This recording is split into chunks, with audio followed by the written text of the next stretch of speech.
Call the meeting to order. Please call the roll. Councilman Horn. Present. Councilman Culp.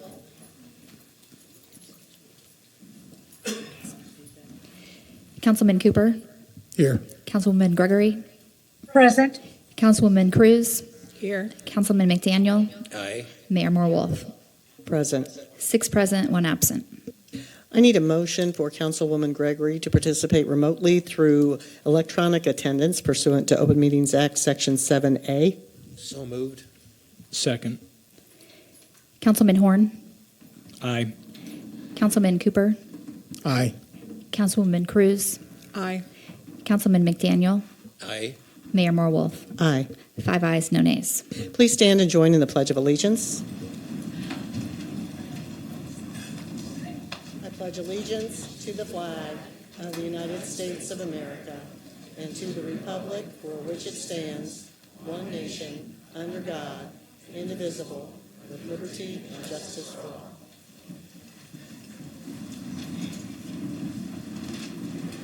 Well, we have a packed house tonight with a lot of great kids in attendance, so we are going to start off with a very happy meeting. If I could invite Jason Crutcher down to the podium, and perhaps Mr. Ingram, the principal, representing MacArthur High School, because we've got some people to celebrate.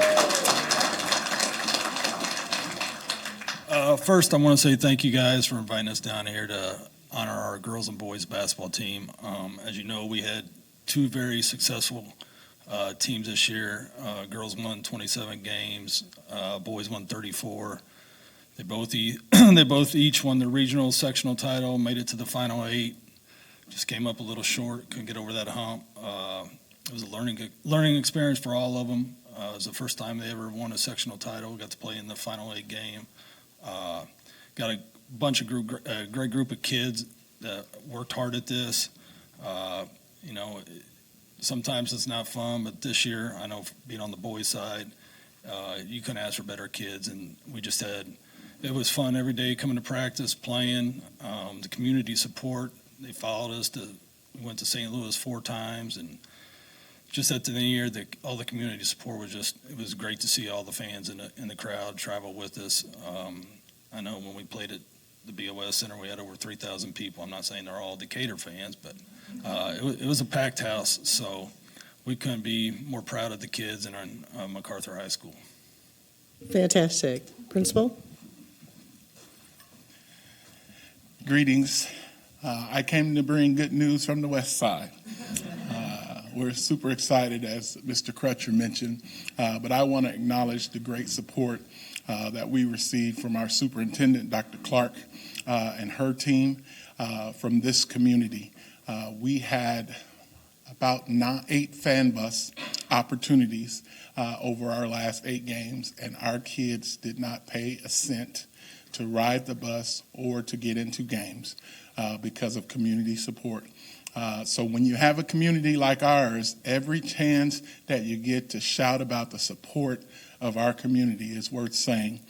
We appreciate the city of Decatur and all of the people who were generous enough to see it important because so many of our community members are past the age of having kids, but it was amazing the people who were calling and sending $100 at a time. I want to sponsor 6 kids, so I absolutely want to acknowledge that.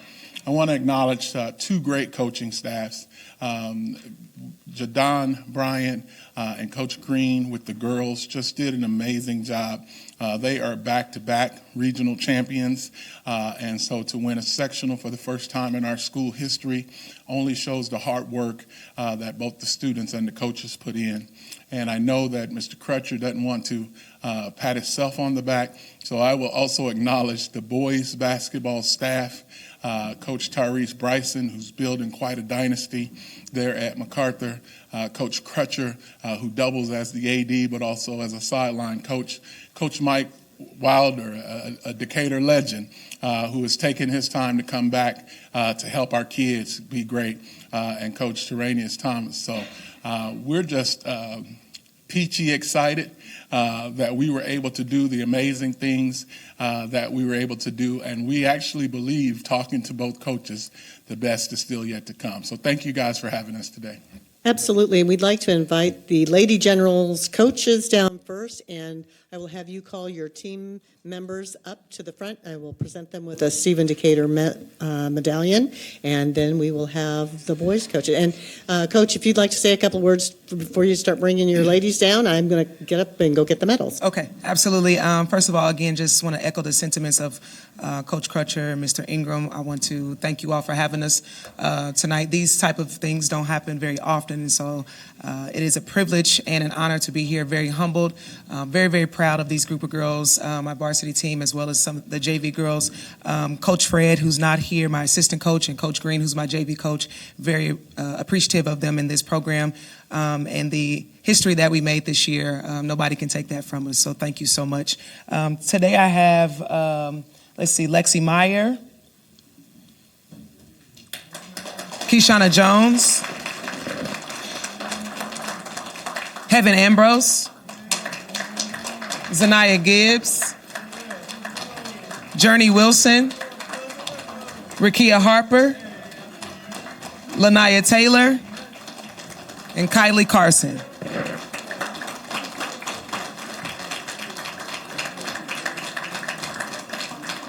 This is just a portion of my varsity team. I am missing Amiri Stewart, Ashanti Ayers, and who else am I missing? Lamar Cliff. I'm going to give you 3 medals to take. Thank you. We will get some official pictures here. First, we get the middle.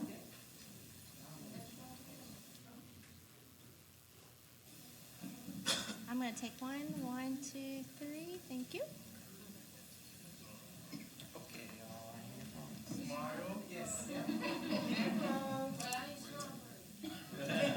One more. Here we go. Thank you. Any parents want to get up and get pictures as well?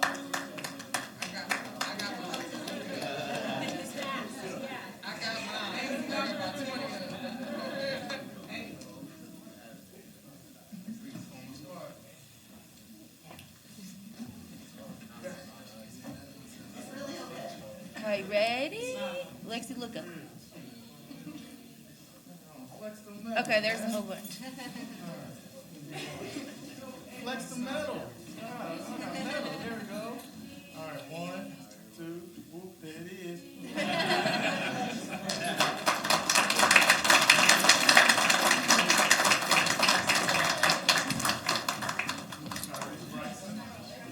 Coach Bryson.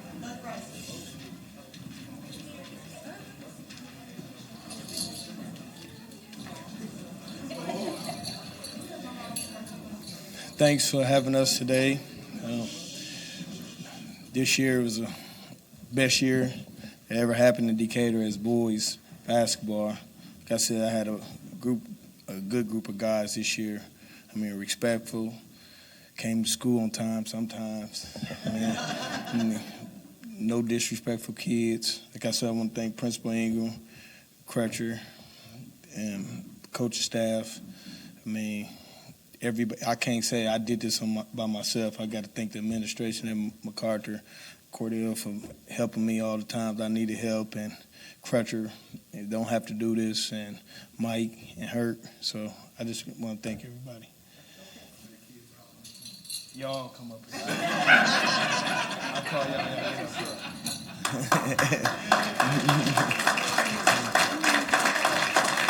Sean Lee. Kymere Carson, Hurt, KT, Monte, Tyler, Tyshawn, JT, Corey, Khalil, Mike Wilder, Jason Crutcher.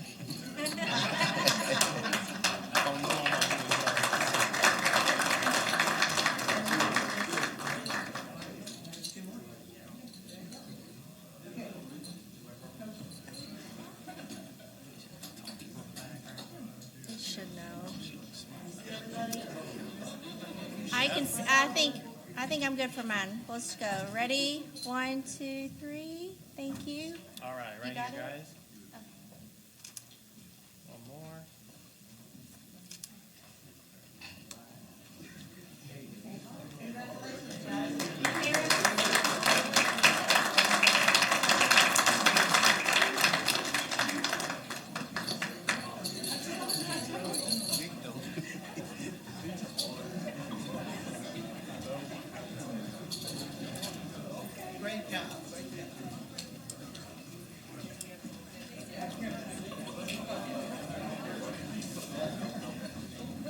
I don't think the kids want to stay for the meeting, so you are, we'll give it a minute for everybody to take off.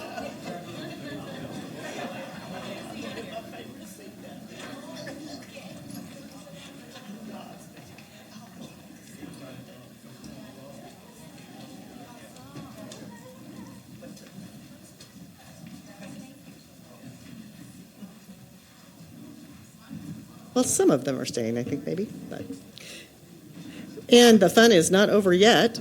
We have a proclamation for Millikan University. If I could invite Lord Kearns to the podium, please.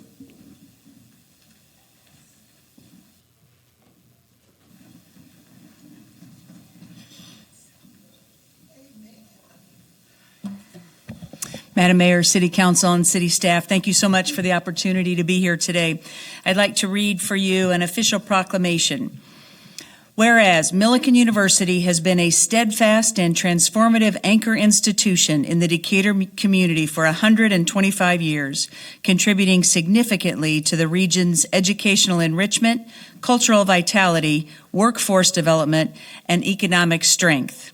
And whereas, founded in 1901, Millikan University has served generations of students through its distinctive performance learning approach, preparing graduates for professional success, democratic citizenship in a global environment, and personal lives of meaning and value, while remaining deeply rooted here in the Decatur community.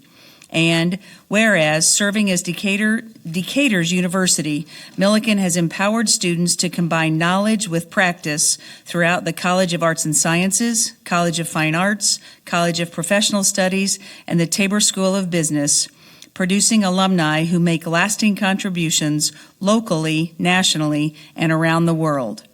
And whereas Millikan University enriches the cultural and civic life of Decatur and the surrounding community through performances, exhibitions, lectures, service initiatives, and community partnerships that reflect its enduring commitment to collaboration and shared progress. And whereas it celebrates its 125th anniversary and the recent inauguration of its 17th president, Dr. Dean A. Pribino, Millikan University honors the vision of its founders and the dedication of its faculty and staff and the loyalty and generosity of its alumni and friends, whose collective support has sustained and strengthened the institution across generations. And whereas Millikan University remains committed to expanding access and affordability in higher education, fostering innovation and opportunity, and shaping the next generation of leaders who will contribute to the vitality of Decatur and beyond. Now, therefore, I, Julie Moore Wolf, Mayor of the City of Decatur, do hereby proclaim April 30th, 2026, Millikan's Founders Day as Millikan University Day in honor of their 125th anniversary, dated this day, 20th day of April, 2026. And if you would bring that up here, I'd be happy to sign it for you.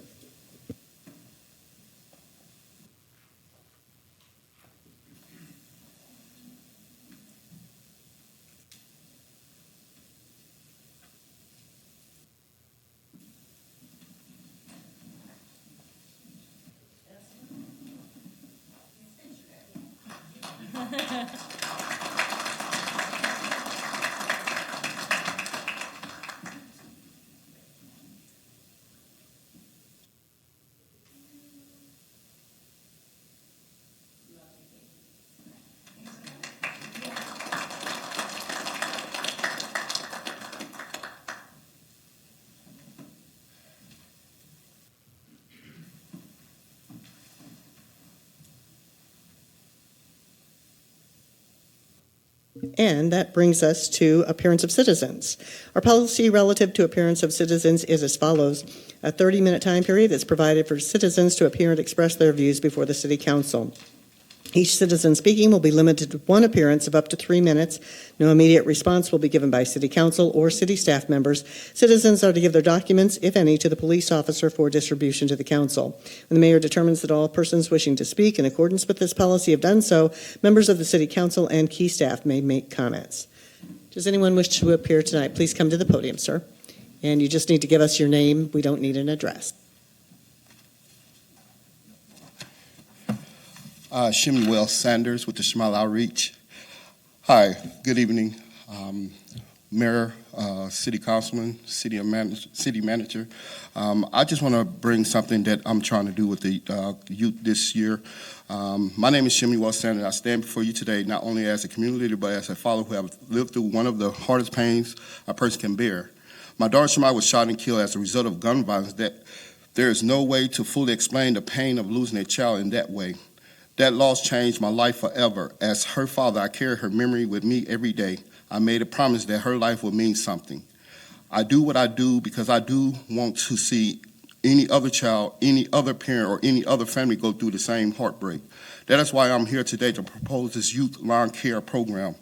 This program is about more than cutting grass. It is about saving lives through purpose, structures, training, and opportunity. I am a state apprenticeship certified to teach landscaping, and I will provide youth with safety training, safety gear, and the skills they need to work responsibly and professionally. After they complete the training, they will receive a lawn care certificate that gives them something real to build on. Then these young people will use their skills to serve senior citizens in our community through council grant funding, if possible. And we will make sure that the youth get paid through that. Many of our seniors are on fixed income or physically unable to maintain their yards. This program will help them while also giving our youth a positive path forward. When we give young people training structures and opportunity, we give them a reason to stay focused. We give them something to be proud of. We give them a chance to grow into productive, responsible adults instead of becoming another statistic. This program is personal to me. It comes from pain, but it's also built on hope. I want to turn tragedy into action. I want to create something that helps youth honor my daughter's memory and strengthen our community. I respectfully ask for your support and funding for this program. Together, we can invest in our youth, serve our seniors, and help build a safer future for our city. Thank you for your time and your consideration. Also, I got 40 seconds. We have partnered with Decatur Chamber of Commerce. We partner with Workforce, also with what's the name of them? Northeast Community Funds, where we'll take some of our youth once they go through the training to help. Also with help feeding the homeless as well. So not only what we're trying to do, we're trying to give these youth something to do in the summertime, keep them active. I just believe if we can keep them active, keep them off the streets, then I think this will make our city more safer. We have a lot of youth graduating. I work at Futures Unlimited, so we're trying to do the best thing we can is keep these youth busy over the summer. So help me make a difference one youth at a time. Thank you. Thank you.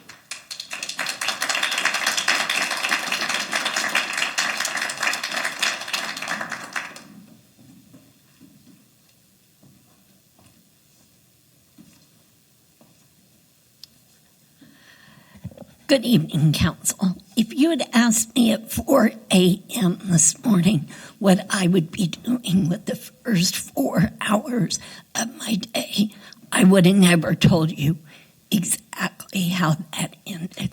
Shortly after 4 a.m., I had been hearing a lot of sirens in the neighborhood and realized they were pretty close. So I heard another set of sirens, realizing it was very close. So backed the car out of our garage, headed over to Monroe Street, and immediately I could see smoke down William. And I thought, oh, no.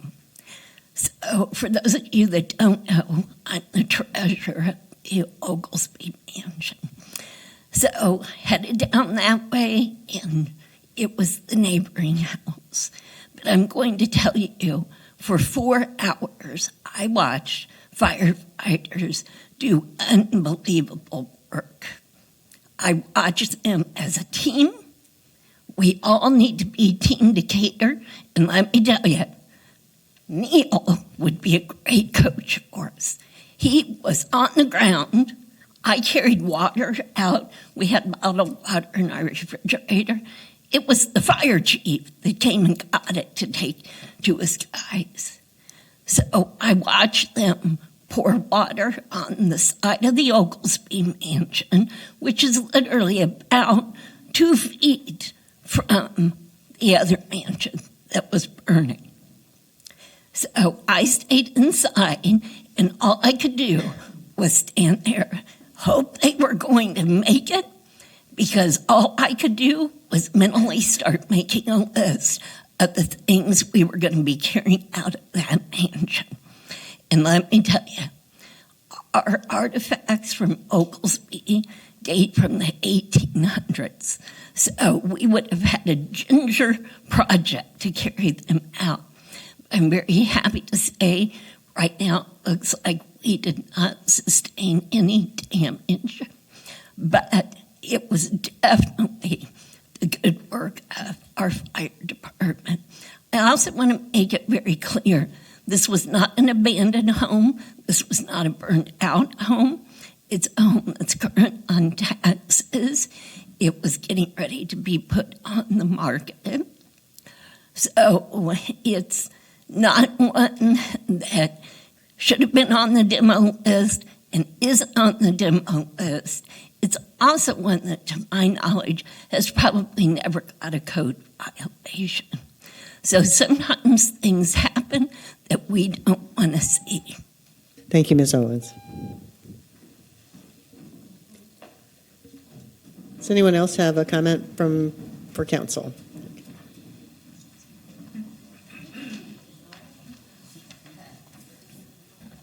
Good evening. I'm Jennifer Ballinger from Decatur, Illinois. I'm here representing ADM as Director ADM Cares. In recognition of Global Volunteer Month, I just wanted to spend a few moments and share the ways that many of our ADM people and the company give back to the Decatur community. Through our ADM Cares program, ADM contributes to causes all over the world that advance food security, sustainability, and health and well-being, providing both monetary and volunteer support. Locally, we help numerous nonprofits and area schools to advance these priorities. ADM's been a proud supporter of the WSOY Community Food Drive since its inception over 25 years ago. Last year, we provided over 10,000 meals and roughly 300 volunteer hours to area food banks as a result of our contribution. And we plan to increase funding this year and employee engagement, anticipating to serve even more people here in our local community. In addition to the food drive, ADM also works closely with many Decatur food banks, ensuring residents that need a meal have an opportunity to get one. In 2025, collectively, ADM provided over 23,000 meals to 16,000 individuals. We plan to continue this great work in 2026 to serve those in need right here in our community. More than 340 ADM employees joined forces last September with St. Paul's Lutheran Church and Feed My Starving Children to pack 80,000 meals for children around the world facing extreme poverty. This was the single largest volunteer event in ADM's history. We plan to expand this year, partnering with Millikan University to enhance their day of service in August, where we will combine ADM alumni that work at ADM with Millikan alumni and students to pack meals. Besides food security, we also partner with Living Lands and Waters, a national nonprofit that cleans up rivers, provides invasive species removal, and environmental education. Locally, Living Lands and Waters, alongside with Decatur Park District, activated tree plantings and invasive species removal at projects with area parks and waterways. ADM's been a longtime partner and supporter of the Boys and Girls Club of Decatur, providing funding for meals and also tutoring support. In 2025, ADM supported Healthy Habits, a program where young people build lifelong healthy habits and access to food nutritious outside of the school day. Through this partnership, over 30 club members received 450 meals and snacks last year. We're proud to renew this partnership again this year to support local youth.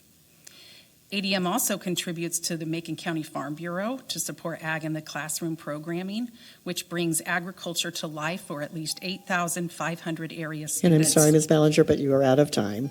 We appreciate you being you. here. Thank you.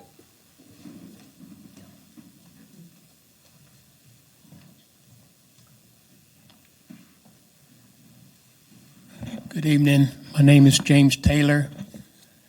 I'm here inviting all of you to the Workers' Memorial Celebration on the 28th at 5:30. That project was hard to put up there. It started in '95. I had to fight with the county board for 5 years before they gave me the authority to put it there. Myself, Mike Griffin, and Paul Kendall. And I didn't give up. So we had to put up. Paul Kendall and Griffin left, and I found another guy by the name of Lloyd Holman that stayed there with me to get that memorial put up. This year we added 2 more names. There's 164 people's names on that memorial now. All got killed in Decatur, Macon County, except one, and he got killed up at the power plant just a few months ago. So I would really be proud to see all of you come down and see the Workers' Memorial. It's close to my heart. I worked hard to get it put up. And I'm not going to let it go, but I'm looking for somebody when I'm gone to keep the celebration of that memorial going. Because I ain't going to be here forever, I don't think. And y'all probably be glad. Thank you. Thank you, Mr. Taylor. We appreciate all the work you do.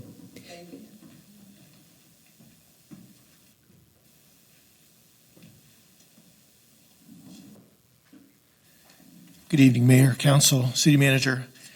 My name is Brett Robertson. This morning, the house at the corner of West William Street and Edward Street that was built in 1907 by Henry Mueller burned down. Henry was the eldest son of Hieronymus Mueller, who was the founder of Mueller, and he was known as a mechanical genius, much as his father was, and served a role in leading design at Mueller Company. The house was magnificent, a Georgian Revival style mansion, and so its loss is a tragedy.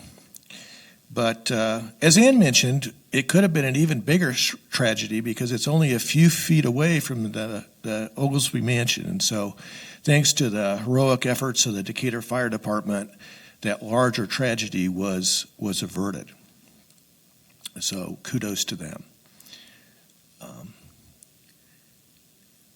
The other thing I want to speak to is I'd like to humbly offer a bit of advice to the council. And that advice alludes to what some people call like a signal to noise ratio. You know, great leaders are able to discern the important things from the noise. And on the council, you certainly are in the midst of a lot of noise. So that's an important attribute. So how could you heighten your ability to discern the signals from the noise? And my bit of advice is to pick 5 people that you trust, 5 people that are deeply knowledgeable of our community, and spend 30 minutes with those 5 people every month and ask them 2 questions. One question would be, what do you know that I should know? And the second question would be, what 3 things could I do this month that could make a difference for our community? And I think if you did those 2 things, you know, with those 5 people, that's 2.5 hours a month, that would be greatly beneficial to you and to all of us. And I would say, you know, I don't know who those 5 people are, but for sure, the people that were just up here ought to be, you know, on your short list. You know, Jim Taylor and Ann Owens, and 3 other people that have deep knowledge of our community. Thank you. Thank you, Mr. Robertson.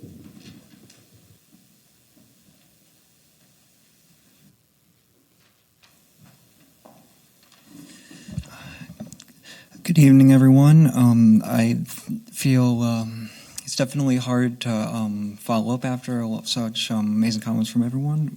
That said, and congratulations to the teams, and also bravo to the firefighters. And could we get your name, please? I'm so sorry. My name is Michael Leone. It is.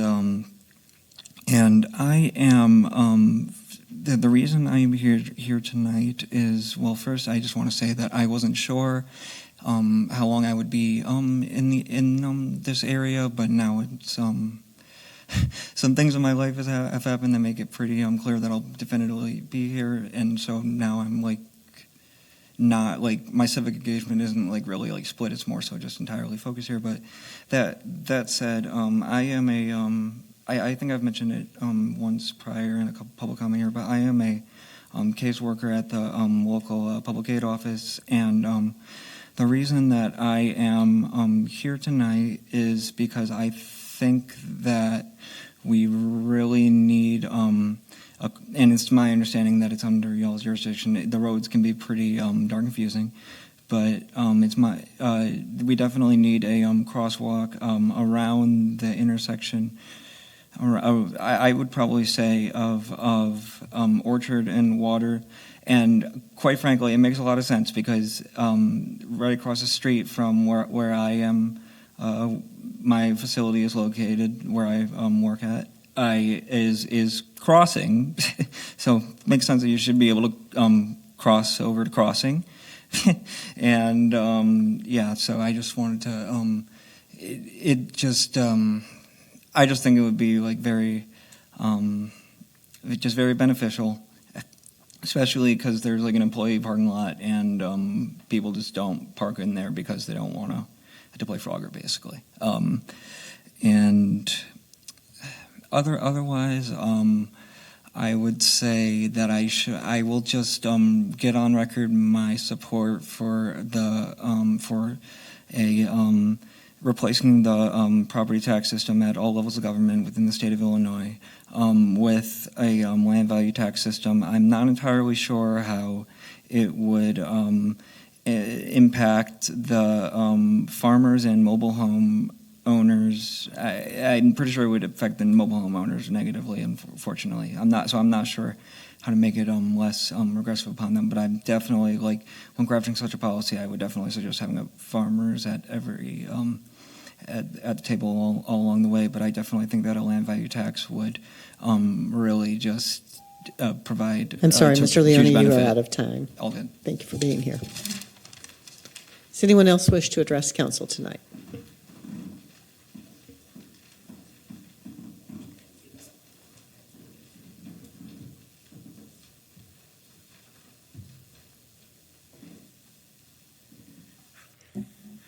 My name's Gary Fike, and I see you guys are doing a lot of revamping out on Ash, the gutters and everything down there. I was wondering what those of us in live in the, I guess you guys call it probably lower end of the city, what's it take us to get stuff? We got guys out there, like in my crawl space, I get 6, 8, 10 inches of water because I can't get anybody to come out there and look at it. Except for one young guy, he comes out and says, yeah, you need something done, but we'll be out there whenever it gets dry. You get dry, then nobody comes out. Then it gets rain, we get flood again. I just want to know what the heck we can do to get something like Ash does. Heck, they got nice sidewalks, gutters, and storm sewers. We don't have crap out there where we're at. We got one storm drain out there, and it's got we only got maybe 14 inches that you can get more water in there. The rest of it's filled with gravel. You got 3 inches of water being able to go out there. Got another guy across from me. His ditch is deep, but the culvert that goes across to the drain, it's so dang high. Hell, he's got to get 8 or 10 inches of water in there, and then it just goes down a little bit. We got mosquitoes and everything set out there all the time. But you can't get anybody out there to do anything for you. Can't even get anybody to come out and look at it. Oh, we'll be out there. Yeah. When? 12th of never? Because we don't get anybody out by there. It's just crazy that we can't have any better drainage and stuff on our places like you do out there where the big taxes are at. I just wondered who in the city council or city work lives out in that area, because they seem to get all the stuff that nobody else does, just like Gleason did when he lived on Ash and MacArthur. Nobody else could get the road paved, but you guys took his down to complete bedrock, and he got it. And it's concrete and everything now, but he doesn't live there. And on Gleason, did the city council, did the citizens of Decatur ever get that 20 to 30,000 you guys gave him to move from Bloomington down here? Did citizens ever get that back? We don't respond until the end of all comments, sir. Okay. All right. Yeah, that's what I was just wondering, because nobody's ever heard anything. But you're proud to say, oh, we gave him 20 to 30,000 move from Bloomington down here, and he didn't do squat. He just probably took off and enjoyed that $20,000 or $30,000. I'm just curious to know what the heck happened to it and how I could find out about what happened to it. Thank you. Thank you, sir. Does anyone else wish to appear before council tonight? And to the gentleman who was just speaking, the Director of Public Works is right in front of you. He's going to give you some information for how you can get your address so that he can have someone take a look for you. Okay? Are there any other responses from council at this time? Seeing none, we will move. Oh, I'm sorry. I just didn't see you, Councilwoman. Could you tell us which neighborhood that was, the street? Yes, it's at the corner of Taylor and Garfield. Any other comments? Seeing none, we will move on to approval of the minutes. Approval of minutes of April 6, 2026 City Council meeting. I need a motion and a second. So moved. Second. Councilman Horn. Aye. Councilman Cooper. Aye. Councilwoman Gregory. Ms. Gregory, your mic is muted. Aye. Councilwoman Cruz. Aye. Councilman McDaniel. Aye. Mayor Morwolf. Aye. 6 ayes, no nays. Any unfinished business tonight? None. Moving into new business, the treasurer's financial report. Ms. Hahn? Thank you, Mayor and Council. Just a couple things to highlight from the March 2026 Treasurer's Financial Report. The City of Decatur ended the reporting period with a total cash position of $105.3 million versus the cash position of $99.4 million at the end of the prior month. The City General Fund ended the reporting period with a cash position of $21.5 million. This is just a little bit above our 75-day cash reserve policy set at $20.4 million. And then this is also compared to the prior month end of $19.2 million. Some areas that we are revenue streams that are developing favorably currently include our sales tax revenues, state income tax, utility tax, and state PPRT. Areas of that we are keeping an eye on are food and beverage, video gaming, hotel, motel, cable TV, and local use tax. So those are just areas where we're keeping an eye out on how they may continue to trend over the course of the fiscal year. And that's all I have for the Treasurer's Report. Any questions from council on the financial report? Seeing none, we will move into item 2, resolution authorizing the approval of an agreement with IAFF Local 505 from January 1, 2025 through December 31st of 2028. Motion that the resolution do pass and be adopted. So moved. Second. Ms. Hahn? Thank you, Mayor and Council. The demand to bargain was received in September of 2024 after 9 months of negotiations. Reached an impasse, the parties proceeded to interest arbitration. The proposed collective bargaining agreement before you tonight reflects the arbitrator's award. And with that, I will send it to council. Questions from council on this item? Dr. Horn? Not a question. Just want to say thank you to the firefighters for everything you do every single day. You are true heroes and amazing public servants, and we thank you. especially after this morning's big fire. It's okay, you can clap. We like them. Any further questions? Seeing none, call the question, please. Councilman Horn, Aye. Councilman Cooper, Aye. Councilwoman Gregory, Aye. Councilwoman Cruz, Aye. Councilman McDaniel, Aye. Mayor Morwolf. Aye. 6 ayes, no nays. And with that, we are at the city manager's update. Thank you, Mayor and Council. And with the last item, I did want to just thank Chief Elder and Amanda Weesey from the Legal Department for all their work with the contract. I forgot to mention that before we went into the item. Just a couple updates from me. We want to thank the Howard G. Buffett Foundation for their donation to local law enforcement, which included the Decatur Police Department receiving $325,000 for a crisis negotiation vehicle. And just a reminder that back in February, we were also awarded $2 million to the Decatur Fire and other county fire agencies from the Howard G. Buffett Foundation. So I want to thank them for their contributions. The garbage and recycling survey, just a reminder to please complete this to the community and to the council members as well. If you haven't already, right now we are currently at over 720 survey responses. So we are doing well, but would love to get as many as we possibly can. And then lastly, I just want to thank our volunteers who helped place Christmas trees into the lake. We had approximately 128 trees that were put into the lake as a natural fish habitat. You can see the locations on a fish attractor map off of our website, so decaturil.gov/545. You can see where those were placed. A special thanks to Primient, ERG Vets, and IDNR for their assistance in getting those trees into the lake. Okay, that brings us to the consent calendar. Does anyone on council wish to remove any items? Mr. McDaniel. Number D, please. Letter D. Okay, any other items? Mr. Horn? A and F.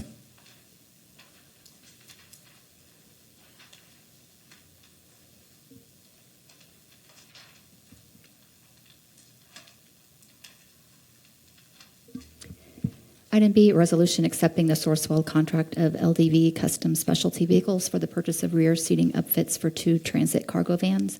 Item C, resolution rescinding our 2026-31 and accepting the State of Illinois Joint Purchasing Contract Holder bid price of Sutton Ford, Inc. for the upfit of 4 police vehicles. Item E, resolution authorizing a professional engineering services agreement with CDM Smith, Inc. to provide construction services for the galvanized water service line replacement city project 2025-20. Item G, resolution authorizing the extension of agreement with F&E Lawn and Janitorial Service for weed abatement. Item H, resolution authorizing the extension of agreement with Inherited Services LLC for weed abatement. Item I, resolution authorizing the extension of agreement with Jandy Services for weed abatement. Item J, resolution authorizing the extension of agreement with Ricky Wolford for weed abatement. Item K, resolution authorizing the extension of agreement with Roots Lawn Care for weed abatement. Item L, resolution authorizing the extension of agreement with Tailor Made Landscaping for weed abatement. And item M, ordinance adding territory to enterprise zone and approving the amendment of the enacting ordinance and intergovernmental agreement for 1104 Clement Avenue, Forsyth. I need a motion to approve the items as presented. So moved. Second. Councilman Horn, Aye. Councilman Cooper, Aye. Councilwoman Gregory, Aye. Councilwoman Cruz, Aye. Councilman McDaniel, Aye. Mayor Morwolf. Aye. 6 ayes, no nays. Resolution accepting the bid and authorizing the execution of a contract with Burdick Plumbing and Heating Company, Inc. for the galvanized water service line replacement, City Project 2025-20. Motion that the resolution do pass and be adopted. So moved. Second. Mr. McDaniel? Yeah, again, this is a very important project for our community. You know, it has to be done all across the country. Anytime this comes up, I think we need to, Ms. Hahn or Matt, just kind of give an overview exactly what citizens are involved in this, and they're going to have to pony up some funds and plus get some additional grants to help. Can you just kind of just briefly what citizens need to do about this project and if they're going to be involved in it? Yep, I'll go ahead and turn that over to Public Works Director Matt Newell. Mayor, members of council, this, as noted, this project is to replace galvanized service lines that may be contaminated with lead in the city. So what residents need to do is we have outlined in the council memo the neighborhoods that are affected with this phase of the project. The federal and state governments have given us 10 years to complete this work. So we have outlined generally a schedule to accomplish the work. So what residents can do is they can go onto the city's website and schedule up a time to have their services inspected, and also work with the city to grant the contractor access to make the replacement on their properties. The services replaced with this project are all 100% paid for by the city and the EPA. But if there are pipes within a home, that would be up to the homeowner. Right, any pipes within the home would need to. Ours is the gooseneck and the connector. This will take it from the main into the home and connect into the water meter. Any questions for Mr. Newell? Dr. Horn?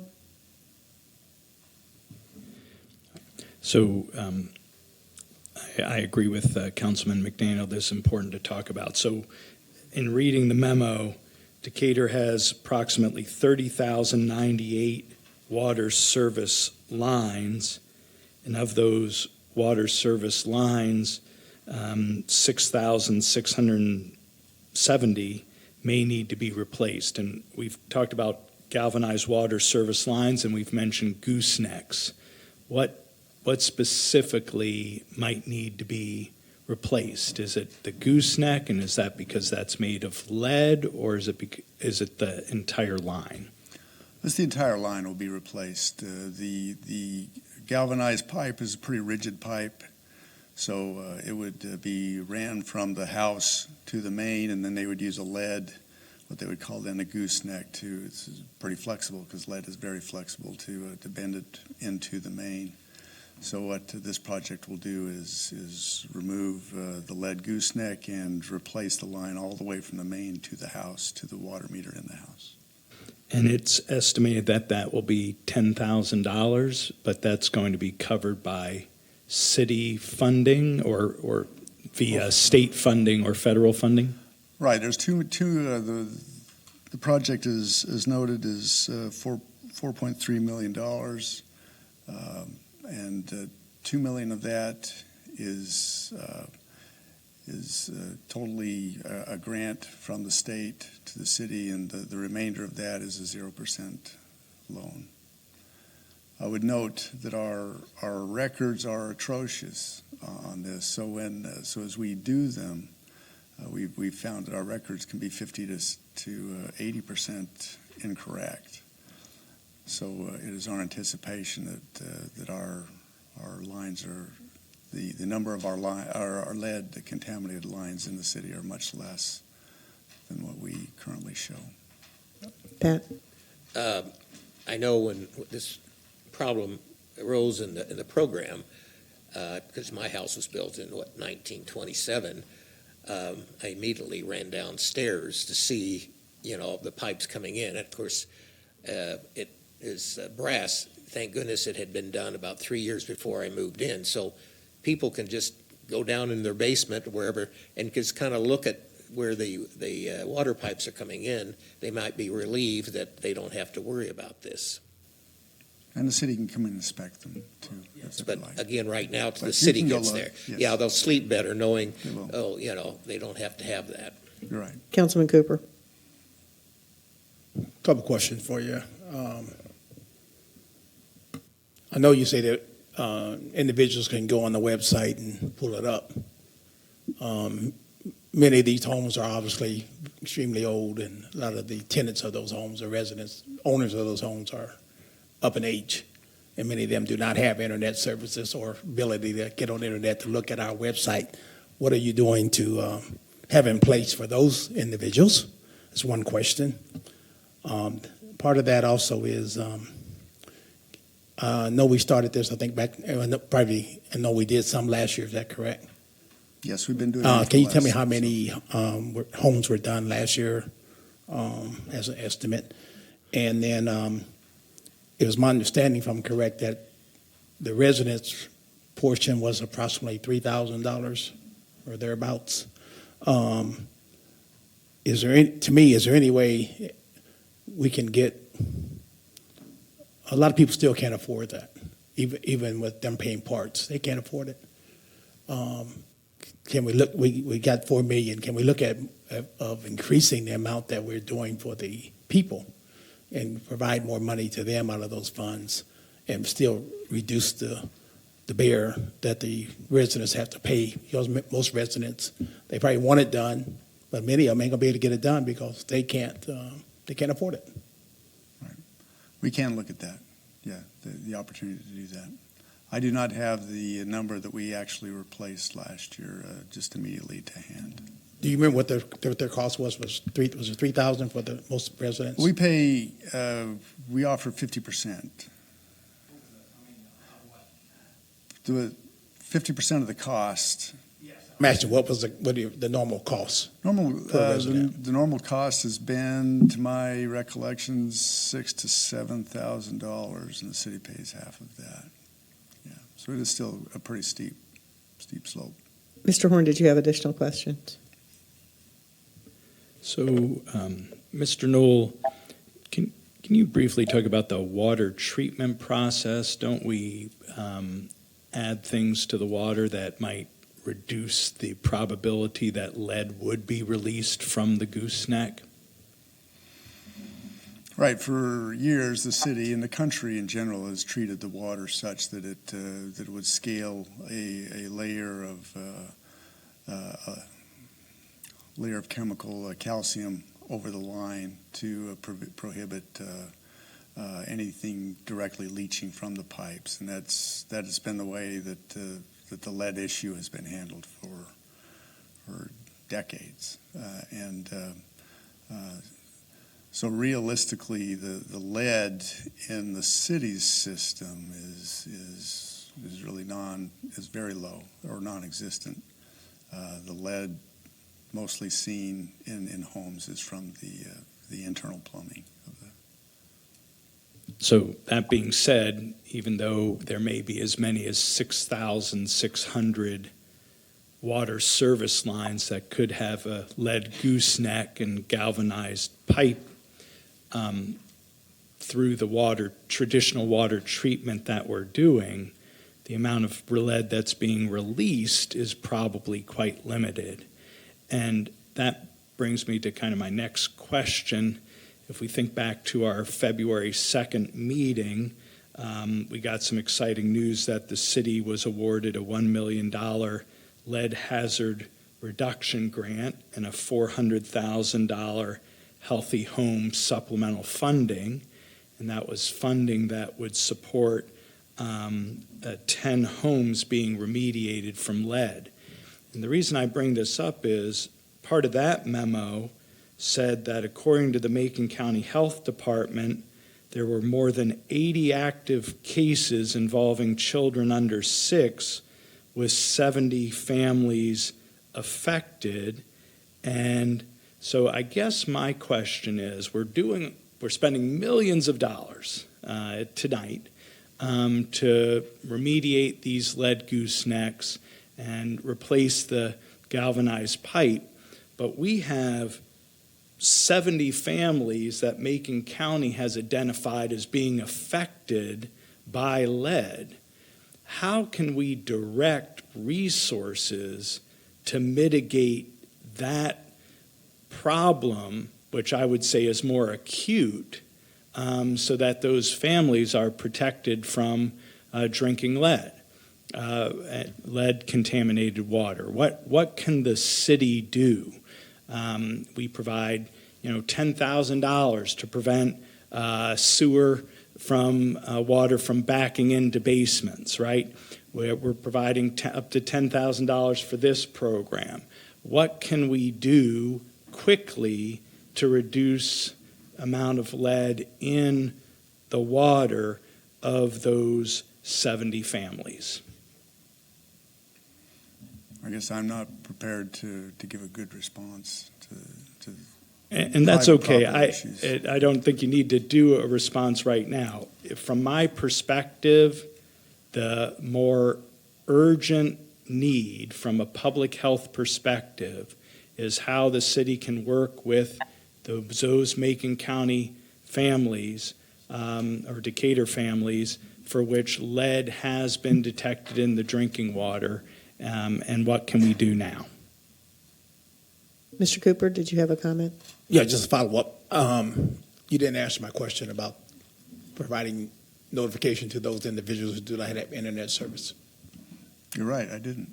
We will be contacting every home directly. I mean, they will. The website's nice because it can allow people to be proactive and get on there, but we will be contacting every home door to door or by phone or any way we can through the mail, any way we can to make sure every property owner is given. Well, every property owner has to be given the opportunity, and the internet just doesn't cut that. But everybody will, over the next 10 years, will be contacted directly over this issue. Yes. Appreciate that outreach. It doesn't pertain to you, but I did take the lead abatement course offered by the city, and I think the most common form of lead contamination exposure is from dust. So for those children, that might be the case. I don't know. But I guess we could offer, some type of a fund to deal with other issues besides that. If a home is dilapidated or there's some other issue within the home that it needs to be painted or something like that, then perhaps resources could be allocated as a preventative for preventing lead exposure due to lack of painting or those other issues. Mr. McDaniel? How many of these are rental properties, do you think, of the? I've seen a large number, I guess. That many? I don't know. Okay. It is a large number. I would say the majority of them are. Okay. Well, one of my concerns I brought up earlier is, when the city comes knocking at the door, they can't force themselves in, and the owns the rental may tell his renters, don't let any city people in, and that. So that's been my concern too. Any further discussion? Seeing none? Councilman Horn. Aye. Councilman Cooper. Aye. Councilwoman Gregory. Aye. Councilwoman Cruz. Aye. Councilman McDaniel. Aye. Mayor Morwolf. Aye. 6 ayes, no nays. Resolution accepting the Sourcewell contract of Sutton Ford, Inc. for the purchase of 2 2026 transit cargo vans and upfits. Motion that the resolution do pass and be adopted. So moved. Second. Mr. Horn? Thank you, Mayor. In reading through this particular agreement, I noticed that the vehicles that we're going to be replacing had 17,008 miles and 25,867 miles. Could you talk about what these vehicles are used for now and why they need to be replaced given the low mileage? Yeah, so these are police department emergency response team raid vehicles, and really it's not the mileage because they're not driven long distances, it's more due to their age, and so they're approaching 20 years, and they need to be reliable vehicles, and due to that and rusting and increased maintenance needs, that's why they're currently being replaced. And then someone asked me, we've got a local Ford dealer here. Why purchase these vehicles from a place outside of town? When that occurs, we are using our available contracts that we have that we can get the best purchase price for, and that's generally, if it's out of town, the reasoning for that. Any other questions? Seeing none? Councilman Horn. Aye. Councilman Cooper. Aye. Councilwoman Gregory. Aye. Councilwoman Cruz. Aye. Councilman McDaniel. Aye. Mayor Morwolf. Aye. 6 ayes, no nays. Resolution authorizing the extension of agreement with DNS Management Realty Partners for weed abatement. Motion that the resolution do pass and be adopted. So moved. Second. Mr. Horn? Could you just broadly speak to how much money we spent on mowing contracts in 2025 and to what extent those were city-owned lots versus lots that had weed ordinance violations? Sure. So in 2025, the city spent approximately $328,000. It was split into two separate for privately owned and those that were cases involving the weed cases. So the contractors performed a total of 9,239 mows, totaling $246,000 for those were the city-owned lots, and then private property in violation of Chapter 48. There were 1,978 cases initiated. Contractors did 921 mows, totaling over $82,000. For those cases, not all of those are abated because we do allow people the opportunity to abate. So if they abate before we get out and mow, we're not mowing every single one of those cases. And this year we've budgeted approximately $500,000 for mowing. Okay, so about $250,000 is spent mowing vacant lots that the city has a responsibility to mow, and then about $83,000 for violations that the homeowners or the property managers don't remediate. The other question I had is, do we have an estimate for how many vacant lots the city owns at this point in time? I don't know if we have the total number. But I mean, we could see if we do have that and get that to you. Any further comments? Seeing none? Councilman Horn? Aye. Councilman Cooper? Aye. Councilwoman Gregory? Aye. Councilwoman Cruz? Aye. Councilman McDaniel? Aye. Mayor Morwolf? Aye. 6 ayes, no nays. And that brings us to other business, and I would just like to offer condolences to the family of Sergeant Tim Whitmer, who recently retired from the Decatur Police Department. He was a decorated officer, had served in the military, and passed away after it seems like a very brief illness, but truly a hero in this community. His brother remains an active member of our police department. Does anyone else on council have other business? Ms. Cruz?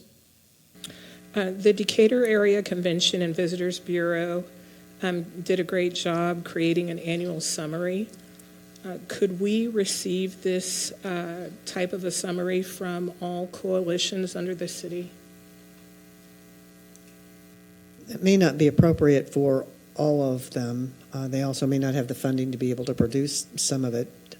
What specifically were you looking for? Each of our commissions, or? Can we have some type of a summary as far as what they have done annually? Just an overview. I know CONO, the Human Relations Commission, and other organizations under the city's umbrella.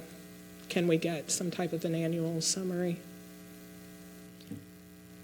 We may have to take a look at what's feasible for them and what makes sense and what doesn't. I mean, many of the commissions, we get, reports on a regular basis from, like the commission that reviews, the Human Relations Commission, as well as the one that, when officers are being considered, drawing a blank, but civil service, thank you very much. But those do show up in our packets, as well as Plan Commission and Electrical Commission. Some of them don't. Some of our commissions meet on an as-needed basis, so many don't have regular meetings unless there's a need. Did you say there was one for the Human Relations Commission? Yes.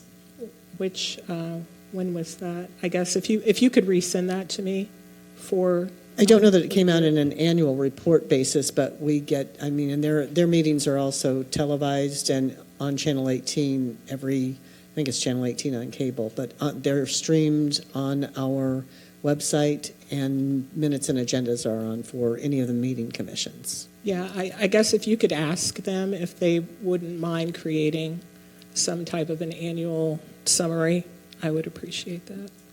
And if you, I guess for my clarity, if you can send me a list of who you're looking for a summary for, because you mentioned the chamber. So, if you're looking for outside agencies, or if you are looking for, specific boards and commissions. So if you can provide that, that would be helpful. Okay, I will do that. Also,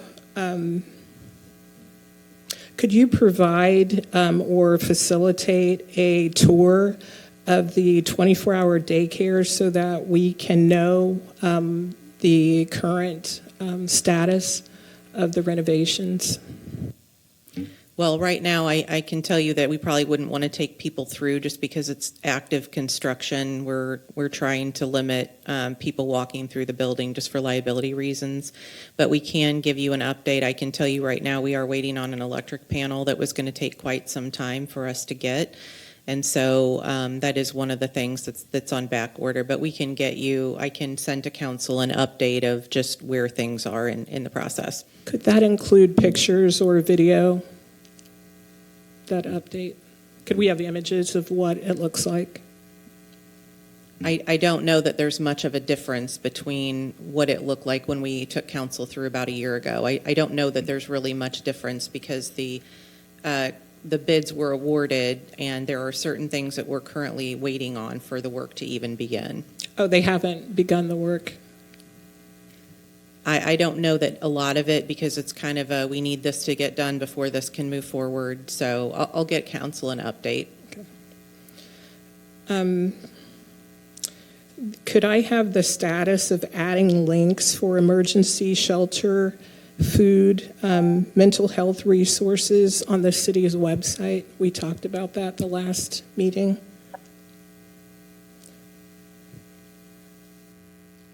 I would have to go and see. We do have a lot of resources linked on our website. So if you can once again send me a list of exactly what you're looking for, we can take a look and see if those are already things that are linked. Okay, yeah, if you could send me a hyperlink maybe to where, I looked on the website, I didn't see a link to emergency resources, but if you could send me a hyperlink to where that is, I would appreciate that.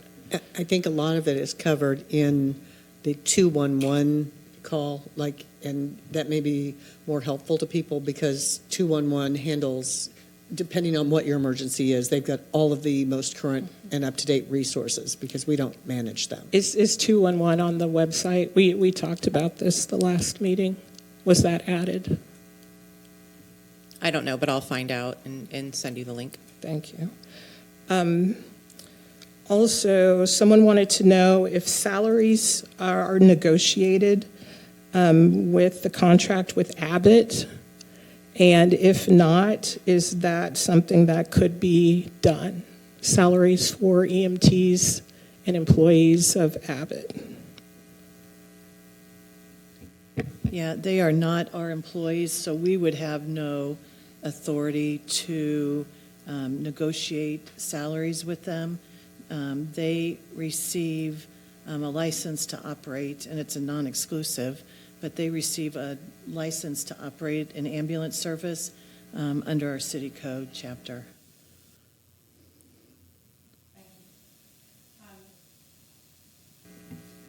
Last question. Opportunity zones. Has the city applied for opportunity zones within the state? The application process is due April 30th. We are currently working on that. Okay. Which zones are you applying for? You can pick 3. I think there are 6 in Decatur. If you could email that to me as well. Thank you. Any other new business to come before council tonight? Seeing none, I'll take a motion to adjourn. So moved. Second. Councilman Horn. Aye. Councilman Cooper. Aye. Councilwoman Gregory. Aye. Councilwoman Cruz. Aye. Councilman McDaniel. Aye. Mayor Moore Wolf. Aye. 6 ayes, no nays. We are adjourned.